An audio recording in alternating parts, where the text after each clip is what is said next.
C'est pas facile. C'est jamais facile. Et heureusement que c'est pas facile quand même. Heureusement que c'est pas facile. Mais il faut pas penser que quand tu deviens chrétien, c'est aussi simple que ça d'aller vers Jésus. Il y a forcément une part de toi qui va te retenir dans ce qu'on peut appeler le monde, comme dans ce qu'on peut appeler le péché, comme ce qu'on peut appeler, je sais pas comment on peut l'appeler, mais ce qui n'est pas Dieu. Et quand tu décides de te convertir, c'est pas facile. Pourquoi? Parce que le malin ne va pas te laisser quitter sa poche si facilement. Voilà pourquoi.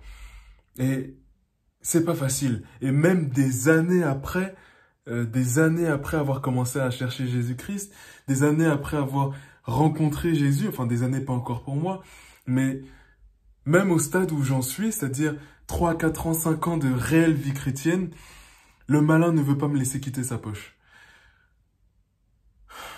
C'est pas facile. C'est pas facile, mais heureusement que c'est pas facile. Parce que ça donne encore plus de goût au moment où tu vas enfin sentir la libération, au moment où tu seras enfin libéré de tout ça, de toute tentation, tu vois.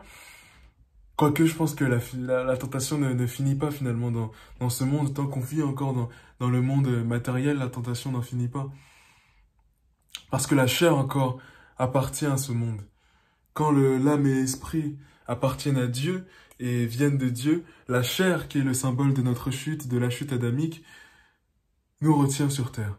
Nous retient et est un symbole finalement de notre tentation. Donc ouais, c'est pas facile. C'est pas facile, mais on s'accroche.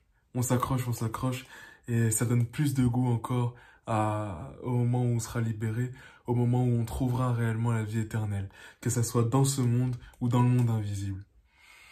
Voilà, c'est tout ce que j'avais à dire. Courage, on s'accroche, vous n'êtes pas tout seul, et courage, courage.